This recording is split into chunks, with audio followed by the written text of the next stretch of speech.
Théo, t'as pas une question? Relance-moi. C'est un de mes étudiants, mais il ne pose pas de questions. Maintenant, il fait comme s'il dit, posez des questions. Voilà le moment de poser des questions, Naomi. Posez des questions. Relancez-moi. Je suis perdu.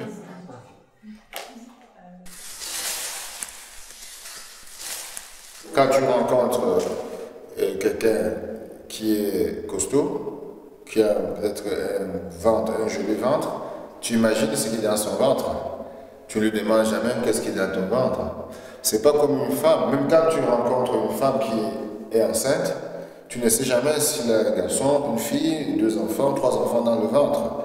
Et pour moi, une œuvre d'art, quelquefois, une œuvre de production, quelquefois, doit avoir ce mystère. Alors, moi, j'ai voulu me déshabiller, je me suis déshabillé et j'ai sorti ce qui était dans mon corps, j'ai posé dans un encadrement et les habits que j'avais sur moi, j'ai recouvert cet encadrement. Vous savez, il y a un écrivain qui disait la panthère a ses taches en dehors, la panthère a les taches en dehors, mais l'être humain a ses taches en dedans. Hein? On imagine les bosses du chameau, mais les bosses de l'humain sont cachées. C'est le mystère de la maladresse et parfois aussi du génie humain que j'essaie de montrer par une couverture. Donc je pense que tout ce qui se trouve dans ces formes qui paraissent cachées, c'est à vous de me le révéler. C'est le mystère.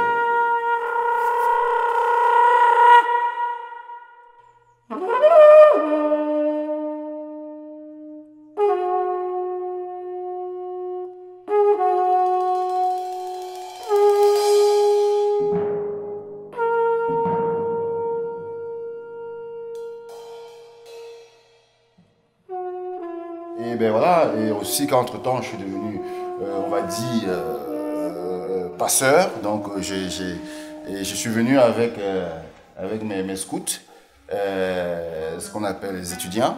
Et ça me permettait aussi d'entrer dans un rapport d'expérimentation, un rapport de faisabilité en direct. Comme ça qu'ils comprennent aussi comment on occupe un espace, comment une idée naît, et comment on la met en forme. Et aussi, le mettre en forme dans un environnement partagé. Parce qu'il y a des énergies dans une exposition. C'est important pour moi.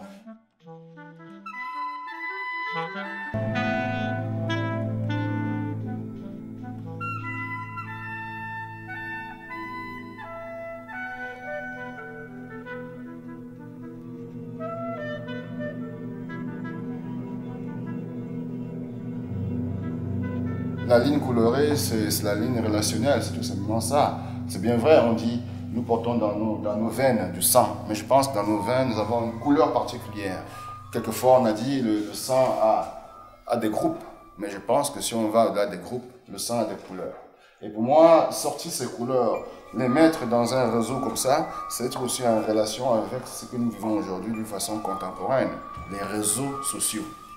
Hein? Là, je suis sérieux. Hein?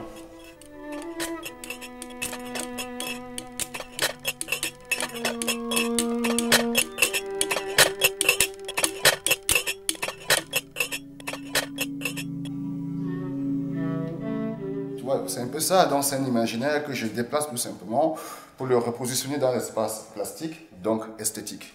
Et j'espère que vous êtes convaincus.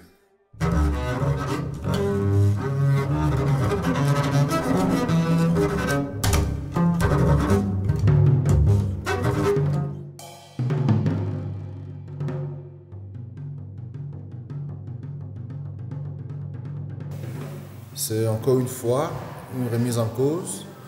C'est encore une fois un saut dans l'inconnu, mais c'est en même temps un exercice de parcours. Je rentre un peu dans ma poubelle, je fouille ce que j'ai laissé pour pouvoir reconstruire une nouvelle plasticité, une nouvelle esthétique. Voilà. Dans cette exposition, nous avons des œuvres qui viennent parfois des expositions muséales, qui viennent de mon atelier, aussi des productions que j'ai faites ici même à San Gimignano à l'occasion de cette exposition.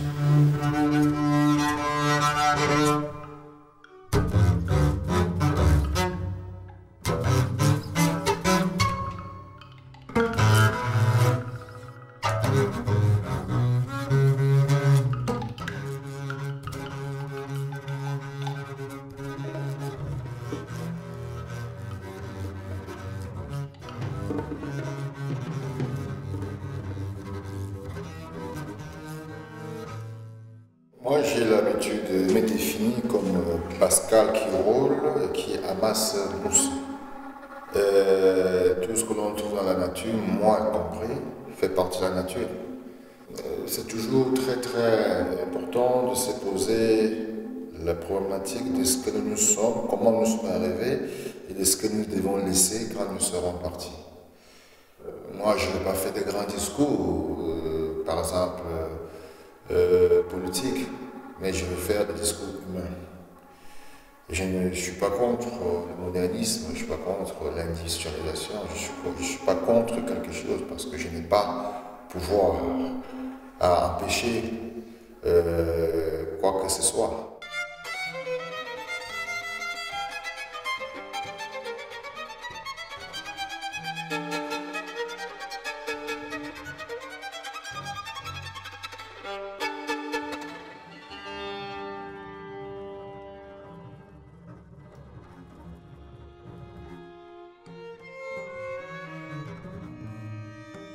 Une exposition pour moi, c'est la porte ouverte dans l'espace. C'est le grand inconnu. Et donc j'essaie toujours de tomber sur mes pieds. Voilà. Et donc c'est le risque, c'est le combat, c'est la rencontre, c'est un grand jeu. Voilà. C'est un grand jeu plastique. Bien évidemment, dans l'espace, il y a des éléments qui viennent d'autres expositions. Il y a même des pièces que je retransforme, que je redétruis pour pouvoir remettre dans l'espace. Voilà. Donc c'est un exercice que j'affectionne beaucoup. Ça, c'est la suite d'une autre histoire qui a commencé depuis que je commence à montrer les travaux. Et ça, ce n'est qu'une partition.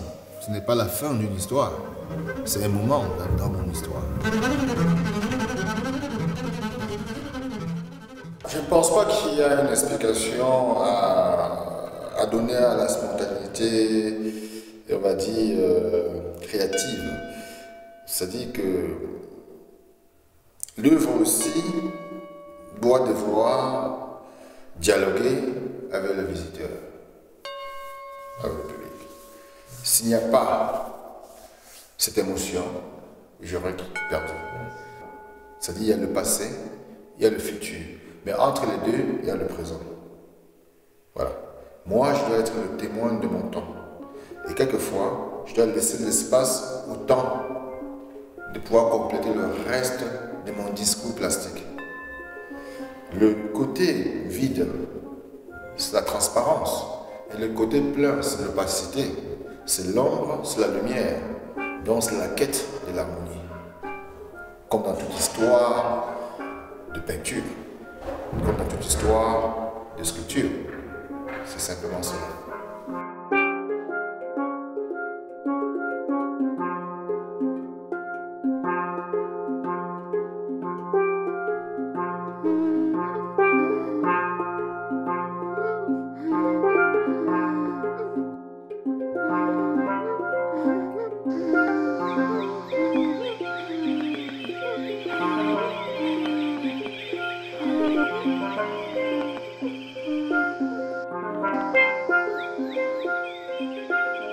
Parce qu'une chose est claire, nous sommes fruits de la nature c'est notre mère et elle est plus forte que nous. Voilà. Mais je n'aimerais pas donner une arme à la nature pour me détruire.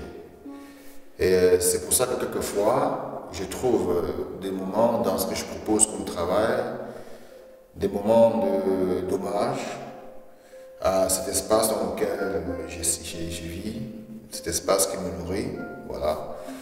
Mais il ne faudrait pas non plus oublier que mon travail, c'est la plasticité. Donc, on m'appelle plasticien, donc j'essaie de produire des objets plastiques.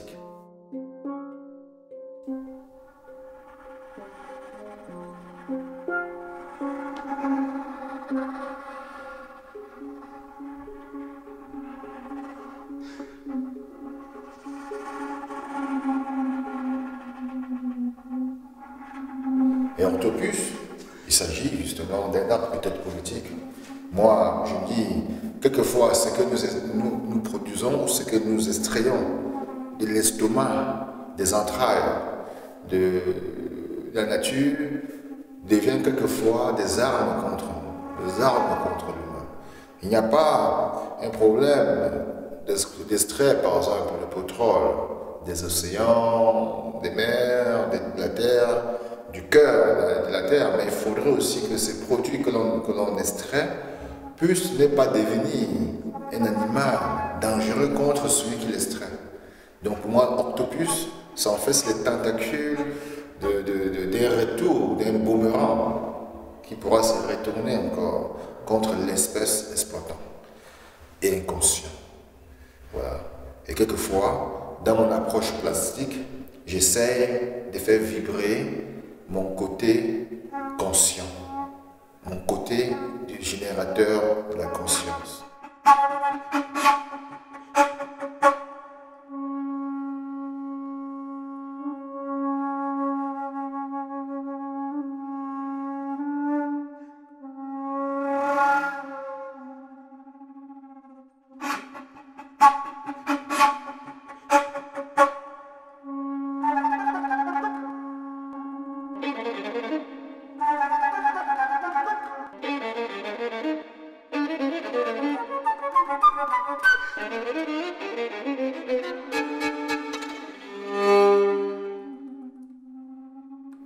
Il y a aussi son humanisme.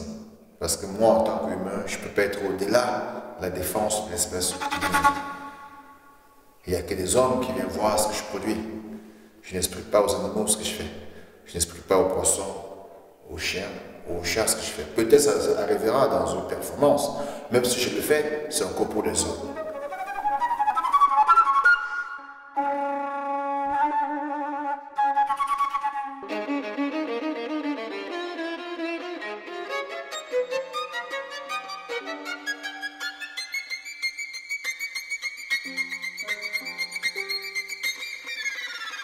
Là où il y a le mal, il faut l'effacer avec la gomme du bien. Et cette terre, c'est une terre misérable. Si moi je fais ce métier, c'est parce que j'ai envie de rigoler, parce qu'il fait trop noir dehors. C'est ma façon pour moi de relever la lumière, en gros. Même la façon dont je vous parle là. C'est de quoi je parle. Ce que nous avons fait ici, c'est très dramatique, cette exposition, sans vous mentir. Mais je ne veux pas parler de la mort en portant le cercueil sur ma tête. Je veux parler de la mort en faisant de nouveaux bébés. C'est mieux, parce qu'il faut que la vie gagne. Il faut que la lumière gagne à un moment donné. Voilà, quel qu'en soit le cas. Vous voyez tout ce qui est autour de nous. On est entouré par des canons, des chars et tout. Alors, il faut parler de ça, mais avec une forme de détachement. En espérant, mais de toute façon, il n'y aura jamais un monde tout bon. Le monde sera toujours bon et mauvais. C'est un peu comme l'histoire de la plus belle peinture, n'est-ce pas? L'ombre et la lumière. C'est ça l'harmonie. Vous avez des questions?